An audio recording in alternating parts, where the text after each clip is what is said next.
मैंने आहिस्ता आहिस्ता गर्दन बाहर निकाली। सामने कोई 15-20 कदमों के फासले पर अंधेरे में एक दीवार का हियोला नजर आया। इसके सामने की जानिब कुछ फासले पर कोई बल्ब जल रहा था, जिसकी रोशनी में वहां तक पहुंचते पहुंचते काफ़ी फीकी हो गई थी। मैंने दाएं बाएं देखा, मेरे दोनों जानिब दूर मिलिट्री अस्पताल की ऊंची दीवार थी। बाएं तरफ कुछ दरख्त थे जिनके दरमियान घूप अंधेरा था, जिनमें फौजियों के होने का इम्कान था। मैं एहतियात के साथ मेन हॉल से निकल कर घास पर लेट गया और आईनी सलाख मेन हॉल के अंदर डालकर लोहे के जीने पर आहिस्तगी से 3 बार ठक ठक किया। दूसरे ही लम्हे पोशाली भी मेन हॉल से निकलकर बाहर 7 ग्राउंड की घास पर औंधी लेट गई थी। हम ज़मीन से सर ज़रा ऊंचा किए मुतजस्सिस नज़रों से अंधेरे और नीम अंधेरे में किसी फौजी या गार्ड की मौजूदगी को महसूस करने की कोशिश कर रहे थे। मेन हॉल के ढक्कन को हमने वैसे ही पड़े रहने दिया था। मुर्दा खाने का दरवाज़ा मेरी तरफ है, तुम बाएं तरफ से और मैं दाएं तरफ से। मैंने पोशाली के कान में सरगोशी की, इसने इस बात में सर हिलाया और हमने अपने सफ़र का आगाज़ कर दिया। 5 मिनट के बाद मैं गार्डिनिया की बाड़ की ओट में बिल्कुल साकिल लेटा था। मेरी आंखें सामने की तरफ लगी थी जिधर से पोशाली को आना था। मुर्दा खाने का बंद दरवाज़ा मुझे दिखाई दे रहा था, इसके आगे छोटा सा ऊंचा थड़ा बना हुआ था। फिर मैंने इस थड़े की ओट में एक इंसानी साए को सांप की तरह रींग कराते और एक जगह रुकते देखा। ये पोशाली थी, इसने भी मुझे देख लिया था। मैं इसकी तरफ बढ़ने ही लगा था कि मेरे कानों में भारतीय जूतों की चाप की आवाज़ सुनाई दी। मैं अपने पिस्तौल वाला हाथ जैकेट के नीचे कर लिया था कि 1 सेकंड से भी कम वक्फे में इसे बाहर निकाल सकता था। मैंने दुम साध कर नीमवा आंखों से देखा। 2 फौजी कंधों पर स्टेन गन्ने लटकाए बातें करते मेरी तरफ ही आ रहे थे। एक लम्हे के लिए मेरा दिल जोर से धड़का, मगर फ़ौरन ही मैंने अपने आप को संभाला और अंधेरे में सांस रोके पड़ा रहा। मेरा ख्याल था कि वो मेरे करीब से गुजर जाएंगे और मैं इन्हें नज़र नहीं आऊँगा, लेकिन ऐसा ना हुआ। मेरा एक सांस ऊपर रह गया क्योंकि उन्होंने मुझे अंधेरे में पड़े देख लिया था। पिस्तौल पर मेरी उंगलियों की गिरफ्त मजबूत हो गई। दोनों मेरे पास आकर रुक गए। इसने झुककर मुझे देखा, कोई लाश पड़ी है। अभी इसने ये जुमला पूरा ही किया था कि मेरा हाथ बरक रफ्तारी के साथ जैकेट से बाहर आया और पिस्तौल से ठक की आवाज़ के साथ गोली निकलकर सीधी इसके सीने में घुस गई। वो मेरे ऊपर ही गिर पड़ा। दूसरे फौजी ने पलक झपकते में कांधे पर से स्टेन गन उतार कर नाली का रुख मेरी तरफ कर लिया, मगर मैंने इससे मोहलत नहीं दी। दूसरी ठक की आवाज़ सुनाई दी और दूसरा फौजी भी लड़खड़ा कर वहीं ढेर हो गया। मैंने एक झटके से अपने ऊपर गिरे हुए इंडियन फौजी को परे किया। पोशाली पिस्तौल हाथ में लिए ज़मीन से लगकर बैठी इस तरफ देख रही थी जिधर से दोनों फौजी आए थे। इसे मैंने इशारे से करीब बुलाया और फिर इसकी मदद से मैंने लाशों को घसीटकर झाड़ियों की बाड़ की ओट में लट। हम दोबारा मुर्दा खाने के दरवाजे की तरफ बढ़े, लेकिन अब हमें किसी रुकावट का सामना नहीं करना पड़ा। दरवाजे के सामने मैंने आईनी सलाख को मुकफल में डालकर झटका दिया तो खट की आवाज़ से ताला टूट गया। हम दरवाज़ा खोलकर अंदर चले गए। मुर्दा खाने में घुप अंधेरा था। फिजा में स्पिरिट और अजीब तेज़ किस्म की दवाओं की बू फैली हुई थी। अब नीचे चलो, वक्त कम है। पोशाली ने मुझे आगे की तरफ धकेला। अंधेरे में हमें दीवार के साथ कुछ स्ट्रेचर पड़े नजर आए। हमारे जिस्मों में तेज़ी आ गई। अंधेरे में कुछ कुछ दिखाई दे रहा था। एक जानिब तंग सीढ़ियाँ नीचे जाती थी। हम जल्दी से सीढ़ियाँ उतर कर तहखाने में आ गए। पेन टॉर्च की रोशनी में मुझे दीवार के साथ ऊंची ऊंची अलमारियां नजर आई जिनमें मर्तबान पड़े थे। माइक्रो फिल्म सेट इसी अलमारी के पीछे होगा। पोशाली ने सरगोशी की। अभी हम दीवार की तरफ बढ़े ही थे कि ऊपर धड़ाक से दरवाज़ा खुलने की और साथ ही किसी के ज़ोर से हैंड्स अप पुकारने की आवाज़ आई। मैंने फ़ौरन टॉर्च बुझा दी और पोशाली को लेकर तहखाने की सीढ़ियों की दीवार के साथ लगकर खड़ा हो गया। ऊपर भारी बूटों की आवाज़ें तेज़ी से आने लगी। साथ ही ऊपर किसी ने टॉर्च जला दी और फिर एक करख्त आवाज़ आई, अबे मलकी राम जांगली, नीचे जाकर तहखाने में देखो, ताला टूटा पड़ा है, ज़रूर कोई अंदर आया है। मैंने अंदाज़ा लगाया कि इन लोगों ने अपने साथियों की बाड़ के पास पड़ी हुई लाशें नहीं देखी। ऊपर जो टॉर्च चलाई गई थी इसकी रोशनी अब सीढ़ियों में आने लगी थी। पोशाली और मैं पिस्तौल लिए मरने मारने के लिए बिल्कुल तैयार खड़े थे। एक फौजी धप धप नीचे उतरने लगा। जूं ही इसने तहखाने के फर्श पर पाँव रखा, मैं भूखे शेर की तरह इस पर झपटा और अपना लोहे की लट ऐसा बाजू इसकी गर्दन में डालकर इसे अपनी तरफ खींच दिया और पिस्तौल इसके सर से लगा दिया। स्टीन गन नीचे गिरा दो, नहीं तो तेरा सर उड़ा दूंगा। मैंने सख्त लहजे में सरगोशी की। वो अगरचे फौजी था मगर इस वक्त मेरे शिकंजे में आ चुका था। इसकी ठोड़ी ऊपर को उठ गई थी और हलक से खर खर की आवाज़ निकलने लगी थी। मैंने घुटना इसकी पीठ पर मारा। फौजी ने स्टेन गन नीचे फेंक दी। पोशाली ने लपक कर इसे उठा ली। टॉर्च की रोशनी सीढ़ियों में पड़ी और वही करख्त फौजी की आवाज़ ऊपर से दोबारा आई, मलकी राम जांगली नीचे कहाँ जाकर मर गया है। मैंने शिकंजे में लिए हुए हिंदू फौजी के कान में कहा, इसे बोल के नीचे आ जाओ, नहीं तो तेरा भेजा पुर्जे पुर्जे कर दूंगा। मलकी राम की गर्दन के गिर्द कसा हुआ शिकंजा मैंने ज़रा सा ढीला कर दिया, लेकिन पिस्तौल की नाली इसके सर में और ज़्यादा दबा दी। सिपाही मलकी राम ने अजीब सी आवाज़ में कहा, नीचे आ जाओ सर। फौजी अफसर मलकी राम की आवाज़ सुनकर टॉर्च रोशन किए धड़ाधड़ सीढ़ियाँ उतरता नीचे आ गया। पोशाली ने स्टेन गन नीचे रखकर पिस्तौल संभाल लिया। जूं ही हिंदू फौजी अफसर तहखाने में आया, पोशाली ने इसके सर का निशाना लेकर फायर कर दिया। गोली इसके सर को फाड़ती हुई निकल गई। फौजी अफसर मुंह के बल लड़खड़ा कर आगे गिर पड़ा। इसके गिरते ही मैंने दोबारा फायर कर दिया, मगर यह फायर मलकी राम के सर पर किया गया था। क्योंकि इसका जिंदा रहना किसी तरह भी हमारे मिशन के मफाद में नहीं था। वो भी कटे हुए दरख्त की तरह अपने अफसर के ऊपर गिर पड़ा। टॉर्च ज़मीन पर गिरने के बाद अपने आप बुझ गई थी। मैंने पोशाली से कहा, तुम यहाँ ठहरो, मैं ऊपर देख कर आता हूँ। मैं बेआवाज़ कदमों से मुर्दा खाने के ऊपर वाले कमरे में आ गया। वहाँ और कोई फौजी नहीं था। मुर्दा खाने का दरवाज़ा खुला था। मैंने लपक कर इसे बंद कर दिया। लगता था कि ये 2 फौजी इधर राउंड लगाते आ गए थे। वापस आकर मैंने और पोशाली ने कद आदम से भी कुछ ऊंची अलमारी को दीवार से पीछे खिसकाने की जद्दोजहद शुरू कर दी। बड़ी जद्दोजहद के बाद अलमारी को हम थोड़ा सा पीछे खिसकाने में कामयाब हो गए। इसके पीछे दीवार में लगा हुआ हमें एक सेफ नजर आया। पोशाली ने मेरी तरफ इशारे से जल्दी से टॉर्च रोशन कर दी।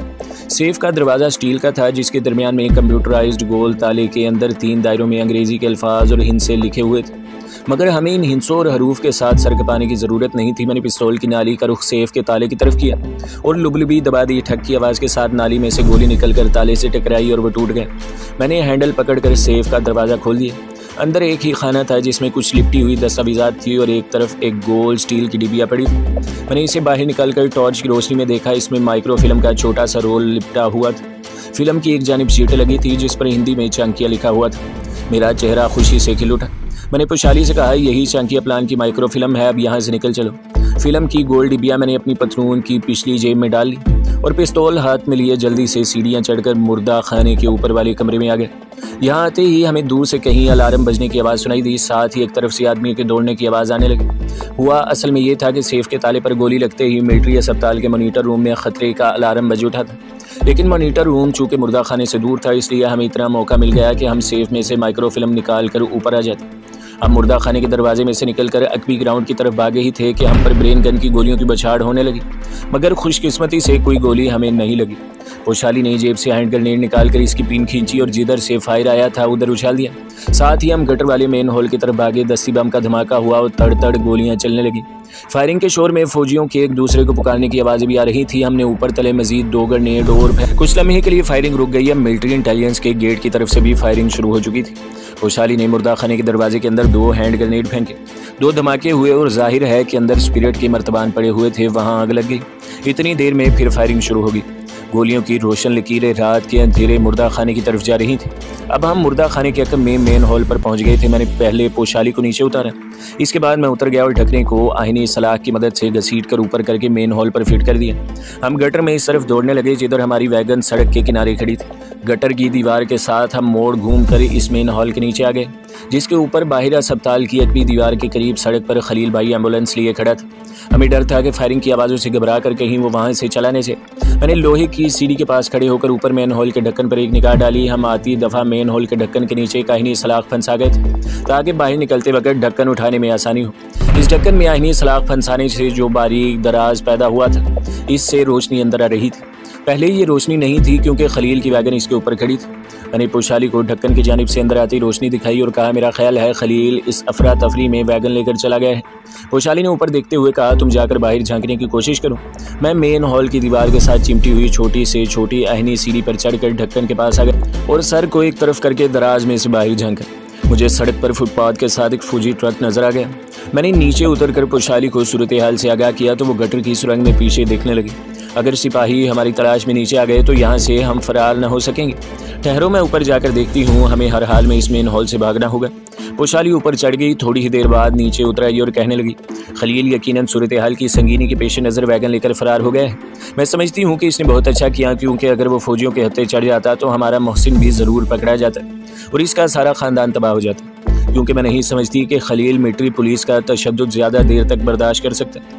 मैंने पोशाली को मशवरा दिया कि हमें किसी दूसरे मेन हॉल से निकलने की कोशिश करनी चाहिए, मगर वो मसर थी कि इसी मेन हॉल से निकलना चाहिए क्योंकि कोई पता नहीं कि फौजी कब हमारी तलाश में इस गटर के अंदर आ जाए। मैं एक बार फिर आहिनी जीना चढ़कर मेन हॉल के ढक्कन के पास आ गया और दोबारा बड़े गौर से दराज में से बाहर देखा। फौजी ट्रक मेन हॉल से थोड़े ही फासले पर खड़ा था। मेरे देखते देखते इस ट्रक के पहलू से निकलकर एक फौजी जीप तेज़ी से आगे आई और इसके दोनों पहिए मेरी तरफ बढ़े। मैंने गैर इरादी तौर पर अपना सर नीचे कर लिया। जीप का पहिया एन मेन हॉल के ढक्कन के ऊपर आकर रुक गया। ढक्कन में से हल्की सी कड़ाक की आवाज़ आई और आहिनी सलाख मजीद नीचे दब गई। अब इस मेन हॉल का ढक्कन उठाकर बाहर निकलने का सवाल ही पैदा नहीं होता था। मैं जल्दी से नीचे उतरा और पोशाली को बताया कि ढक्कन के ऊपर फौजी जीप का पहिया आ गया है। वो परेशान सी होकर गटर की सुरंग के पीछे की जानिब देखने लगी। चलो इस तरफ भागते हैं, इस गटर का आगे ज़रूर कोई मेन हॉल होगा। हम गटर की सुरंग में मुखालिफ सिमत को तेज़ तेज़ चलने लगे। आगे कुछ दूर जाकर अंधेरा छाया। हम दीवार पर हाथ रखे आगे बढ़ते चले जा रहे थे। गटर की सुरंग आगे जाकर बाएं जानिब घूम गई। कुछ फासले पर एक कमज़ोर सा बल्ब रोशन था। हम भागकर इस बल्ब के नीचे पहुंचे। ख्याल था कि शायद वहां ऊपर कोई मेन हॉल होगा, मगर ऐसा नहीं। हम बल्ब की कमज़ोर रोशनी में आगे बढ़ने लगे। थोड़ी देर के बाद बल्ब की रोशनी ने हमारा साथ छोड़ दिया। हम एक बार फिर अंधेरे में गिर गए। गटर की फिजा नागवार बू से बेहद बोझल हो रही थी। हम गटर के अंदर दीवार का सहारा लिए छोटे से फुटपाथ पर काफ़ी दूर तक चलते चले गए। खुदा जाने ये गटर आगे कहाँ जा निकलता था, कुछ समझ में नहीं आ रहा था। एक जगह हमारे सिरों के ऊपर गाड़ी के तेज़ी से निकल जाने की आवाज़ आई। वैशाली ने कहा, हम किसी सड़क के नीचे चल रहे हैं, यहाँ ज़रूर कोई मेन हॉल होगा। मैंने पेंसिल टॉर्च जलाई, लेकिन वहाँ कोई ऐसी सीढ़ी नहीं थी जो ऊपर किसी मेन हॉल को जाती हो। गटर की सुरंग इसी तरह आगे चली जा रही थी। हम दोबारा आगे बढ़ने लगे। मैंने घड़ी पर निगाह डाली। रात के 2 बज चुके थे। अचानक ताज़ा हवा का झोंका महसूस हुआ। ठंडी हवा का ये झोंका सामने की तरफ से आया था। मैंने वैशाली से कहा कि आगे ज़रूर कोई मेन हॉल होगा, ये हवा इसी में से आ रही है। थोड़ी दूर गए होंगे कि हमें पानी गिरने की आवाज़ सुनाई दी। फिर अंधेरे में हमें सामने ढलान में एक शुगाफ में से रात की फीकी धुंधली रोशनी का अक्स सा नजर आया। वैशाली ने तशवीश के साथ कहा, मेरा ख्याल है कि आगे कोई बड़ा गटर है, मगर ऐसा नहीं था। जब हम शुगाफ के करीब पहुंचे तो देखा कि पानी लोहे के एक जंगले में से लुर्स कर बाहर खुली फिजा में एक नाले में गिर रहा था। हम वहां रुककर शुगाफ का जायजा लेने लगे। सितारों की बहुत फीकी सी रोशनी ताज़ा ठंडी हवा के साथ अंदर आ रही थी। बाहर कोई आवाज़ वगैरह सुनाई नहीं दे रही थी। मैंने वैशाली से कहा, मेरा ख्याल है कि ये वही गंदा नाला है जो अस्पताल के अकब में कुछ फासले पर से गुजरता है, लेकिन शुगाफ पर लोहे का जंगला लगा था। हम इसमें से कैसे गुजरेंगे? इसको तोड़ना होगा, लेकिन हमारे पास जंगले को तोड़ने के लिए आहनी सलाख नहीं थी। वो तो हम गटर में ही फेंक आए थे। वैशाली ने पिस्तौल के फायरों से जंगले की एक जानिब की सलाखों को तोड़ने का मशवरा दिया, लेकिन मैंने ये कहकर इस मशवरे पर अमल करना मुनासिब न समझा कि हम अभी तक अस्पताल की हदूद में थे और आवाज़ सुने जाने का खतरा मौजूद था। मैंने जंगले की सलाखों को झटका दिया। जंगला मजबूत था। वैशाली ने इधर उधर टटोल कर एक जगह से ईंट उखेड़ कर मुझे दी। इससे जंगला तोड़ने की कोशिश करूं। ईंट की ज़रब की आवाज़ पिस्तौल की आवाज़ से कम नहीं होगी। हमें एहतियात से काम लेना चाहिए, क्योंकि मुमकिन है आसपास भारतीय फौजी हमारी तलाश में हो। मेरा जहन तेज़ी से सोच रहा था। मैंने एक बार फिर झुककर अपने हाथों से जंगले की सलाखों का जायजा लिया। एक जगह से मुझे एक सलाख कुछ ढीली महसूस हुई। मैंने इस पर जोर आजमाई शुरू कर दी। मेरा हाथ दर्द करने लगा, लेकिन मैं सलाख को दीवार से उखाड़ने में कामयाब हो गया। अब वैशाली भी मेरी मदद करने आ गई थी। ये सब घंटे की जद्दोजहद के बाद हमने 5 सलाखें उखाड़ डाली। अब इतनी जगह बन गई थी कि हम इसमें से सिमट सिमटा कर गुजर सकते थे। पहले मैं इसमें से निकला और फिर वैशाली को बाहर आने का इशारा किया। थोड़ी सी कोशिश के बाद वो भी बाहर निकल आई। हमने इर्द गिर्द अंधेरे में गौर से देखा। यहाँ इतना अंधेरा नहीं था। सितारों की हल्की हल्की चमक में इसके दूसरे किनारे पर उगी हुई झाड़ियाँ हमें बड़ी बड़ी स्याह धब्बों की तरह दिखाई दे रही थी। हम तेज़ी से एक तरफ ढलान में उतर गए। यहाँ गंदे नाले का पानी बह रहा था। हम मगरिब की तरफ चलने लगे। एक जगह गंदे नाले के ऊपर से लोहे के 2 बड़े पाइप एक साथ जुड़े हुए गुजरते थे। शायद ये वाटर सप्लाई के पाइप थे। हमने इन पाइपों पर लेट कर रेंगते हुए गंदे नाले को अबूर किया। अब हम कश्मीरी दरवाजे को जाने वाली सड़क पर मौजूद थे। मेरा प्रोग्राम इसी सड़क पर जाने का था। वहाँ ज़्यादा देर रुकना मुनासिब न था, इसलिए हम हत्युल मकदूर कपड़ों को ठीक ठाक करके उठे और नाले के ऊंचे किनारे से उतर कर कच्ची सड़क पर आ गए। यहाँ जगह जगह कूड़े करकट के ढेर लगे थे। काफ़ी फासले पर दिल्ली शहर की फैली हुई आबादियों की इक्का दुक्का रोशनियाँ झिलमिला रही थी। रात ने ढलना शुरू कर दिया था। इस वक्त हमें शिद्दत से किसी ऐसे रिक्शे या टैक्सी की ज़रूरत थी जो हमें तिमारपुर पहुंचा दे। माइक्रो फिल्म मैंने वैशाली को दे दी थी, क्योंकि मुमकिन था कि हमें फौरी तौर पर अलग हो जाना पड़ता। अभी हम थोड़ी दूर ही गए थे कि सामने से एक गाड़ी की रोशनी हमें दिखाई दी। हम जल्दी से सड़क के एक जानिब खेत में उतर गए। यहाँ फसल ऊंची थी। हम इसकी ओट में छुप कर बैठे। यहाँ से हमें गाड़ी की रोशनी नजर आ रही थी। वो कोई फौजी जीप थी। जीप थोड़ी दूर जाकर यकदम रुक गई। फिर हमें किसी की करख्त आवाज़ सुनाई दी। वो इधर ही थे, पकड़ो। ये सुनना था कि मैंने वैशाली के बाजू को जोर से ठोका दिया और सामने वाले खेतों की तरफ दौड़ पड़ा। वैशाली भी मेरे पीछे थी। ये इलाका खेतों का नहीं था, लेकिन मज़ाफ़ाती बस्तियों के दरमियान कहीं कहीं ज़मीन के टुकड़ों पर हल चलाकर फसल बो दी गई थी। हमें अपने पीछे सड़क पर मर्दों की आवाज़ सुनाई दे रही थी जो एक दूसरे को पुकार रहे थे। हम अंधाधुंध भागे जा रहे थे।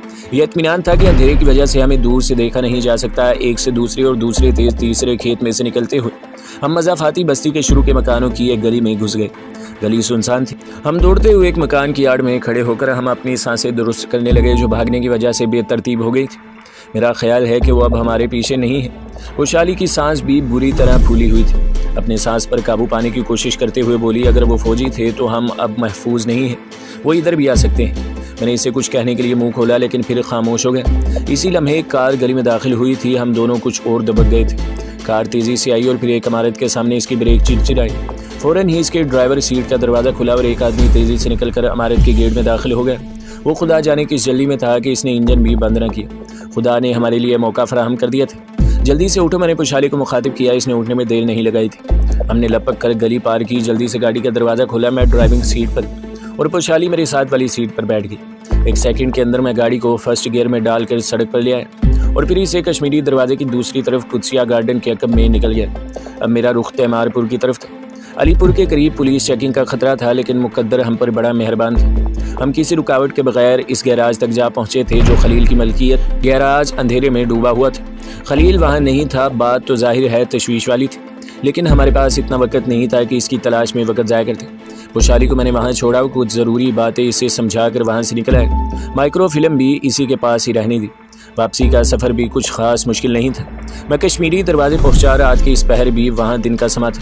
छीनी हुई गाड़ी मैंने एक तरफ अंधेरे में खड़ी कर दी और उतर आया, लेकिन इससे पहले मैं अपनी और पुशाली की उंगलियों के निशानात मिटाना नहीं भूला था। ज़रा फासले पर मुतअद्दिद खाली रिक्शे और टैक्सियाँ मौजूद थीं। मैंने एक टैक्सी ली और इसे अपने बंगले से करीबी सड़क का पता बताकर अगली सीट में धंस गया। सुबह मैं दफ्तर से छुट्टी करना नहीं चाहता था, हालांकि मैं इसी कदर थक गया था कि बड़ी आसानी से बीमारी का बहाना बनाकर छुट्टी ले सकता था। मगर उस रोज़ बॉस के करीब ही रहने में बेहतरी थी, क्योंकि इसे अब तक यकीन खबर मिल चुकी होगी कि मिलिट्री अस्पताल से खुफिया दस्तावेज़ात चोरी हो गई हैं और गैर मुल्की एजेंट मुकाबले के बाद फ़रार हो गए हैं। अखबार आया तो मैंने इसे उठाकर गौर से देखा। मेरी आंखें मिलिट्री अस्पताल वाली खबर को तलाश कर रही थी। हिंदुस्तान टाइम्स के आखिरी सफ़े पर सिर्फ इतनी सी खबर दी गई थी कि रात मिलिट्री अस्पताल के मुर्दाखाने में किसी केमियावी मादे के फटने से आग लग गई, मगर इसे फ़ौरन ही बुझा लिया गया। किसी नुकसान की इत्तला नहीं मिली। मैंने अखबार एक तरफ फेंका और गुसल खाने में घुस गया। दफ्तर में बिल्कुल ठीक वक्त पहुंचा। सब कुछ मामूल था। चीफ ने मुझे अपने कमरे में बुलाया। वहाँ विश्राम और सेंट्रल इंटेलिजेंस ब्यूरो के एजी मिस्टर रामा स्वामी पहले ही बैठे थे। मुझे मालूम था कि ये सब लोग यहाँ किस लिए जमा हुए हैं। मैंने नमस्कार किया और कुर्सी खींचकर बैठ गया। मुझे मालूम था कि चीफ किसी टॉप सीक्रेट मसले पर मुझसे कभी बात नहीं करेगा, लेकिन खिलाफ तवक्का इसने मिलिट्री अस्पताल से खुफिया दस्तावेज़ात चोरी हो जाने की बात शुरू कर दी। शायद सेंट्रल इंटेलिजेंस ब्यूरो के एजे मिस्टर रामा स्वामी के सामने ऐसा करना पड़ा था, क्योंकि बहरहाल मैं प्राइम मिनिस्टर सेक्रेटेरिएट के खसूसी इंटेलिजेंस ब्यूरो का फर्स्ट सेक्रेटरी था। इसकी बातों से मुझे मालूम हुआ कि मुर्दा खाने में जो आग लगी थी, इससे सिर्फ ऊपर वाला कमरा ही जला था। तहखाने तक आग ज़रूर पहुंची थी, मगर खुफिया सेफ को बचा लिया गया था। दूसरी खुफिया दस्तावेज़ात भी महफूज थी। मुझे मालूम हुआ कि आग के इब्तदाई शोलों ने सेफ के हैंडल और दरवाजे पर से इंसानी उंगलियों के निशानात मिटा दिए थे। ये बात शायद तिवाड़ी मुझे न बताता, मगर एजी रामा स्वामी ने मुझे एक जिम्मेदार अफसर समझते हुए मेरी मौजूदगी में ही बयान कर दी थी। मैंने अल्लाह का शुक्र अदा किया, क्योंकि जल्दी से हम वहाँ से अपनी उंगलियों के निशानात मिटाना भूल गए थे। जो खुफिया फिल्म एजेंट चुरा ले जाने में कामयाब हो गए थे, इसकी इतनी ज़्यादा अहमियत नहीं थी। तिवाड़ी ने बताया, हुकूमत भारत के पास इसकी एक कापी मौजूद है, मगर इससे हमारी बड़ी बदनामी हुई है। इसका मतलब है कि गैर मुल्की एजेंट जब और जहाँ चाहें घुसकर हमारी खुफिया दस्तावेज़ात पर हाथ साफ कर सकते हैं। मिस्टर रामा स्वामी ने कहा, अगरचे इसका बराह रास्त आपके महकमे से ज़्यादा ताल्लुक़ नहीं है, मगर इसकी जद आप पर भी पड़ती है। रक्षा मंत्री ने मुझे रात ही फ़ोन पर चेतावनी दे दी थी कि अगर एक हफ्ते के अंदर अंदर गैर मुल्की एजेंट पकड़े न गए तो मुझे अपनी नौकरी से हाथ धोना पड़ेंगे। इसने तिवाड़ी, विश्राम और मेरी तरफ बारी बारी देखा और गहरी सांस लेकर कहा, ये मत समझे कि आप महफूज हैं, चार्जशीट आपको भी मिल सकती है। किस्सा मुख्तसर 1 घंटे तक ये खुफिया इजलास जारी रहा, जिसमें फ़ैसला किया गया कि शहर में गैर मुल्की और ख़ास तौर पर पाकिस्तानी जासूसों की तलाश का काम हंगामी सतह पर शुरू कर दिया जाए। तमाम मुश्तबा अफराद को हिरासत में ले लिया जाए और जो पाकिस्तानी यहाँ जासूसी के इल्ज़ाम में कैद हैं, इन पर शदीद तशद्दुद किया जाए ताकि वो दिल्ली में मौजूद अपने साथी एजेंटों के नाम और पते बता दें। एजी मिस्टर रामा स्वामी चले गए तो मिस्टर तिवाड़ी ने हमें एक लंबा चौड़ा लेक्चर देते हुए हुक्म दिया कि फौरी तौर पर मशकूक अफराद की निगरानी के लिए ख़ास आदमी तैनात किए जाए। हमारी खुफिया फहरिस्त पर दिल्ली के मशकूक अफराद वो लोग थे जो भारत में मुसलमानों के जायज़ और मजहबी हकूक़ की बात करते थे। इनमें इंडियन मुस्लिम लीग के अहदेदारों के नाम ख़ास तौर पर नुमाया थे। इनके पीछे तो CID के आदमी हर वक्त लगे रहते थे। मैंने ज़्यादा मुहतात होने का फ़ैसला कर लिया, क्योंकि ये खुली हकीकत थी कि मैं अब मिस्टर तिवाड़ी की कड़ी निगरानी के जद में होऊंगा। अगर मुझे कोई डर था तो सिर्फ ये कि कहीं इन लोगों पर मेरा मुसलमान होने का राज फाश न हो जाए, लेकिन अल्लाह का शुक्र था कि अभी तक ये राज सिर्फ मुझे तक ही महदूद था। तो दोस्तों, अगली किस्तें सुनने के लिए हमारे चैनल को सब्सक्राइब करें, वीडियो को लाइक करें और बेल के आइकॉन को भी दबा दें, ताकि हर जो आने वाली वीडियोज़ हैं वो आपको सबसे पहले मिलती रहें।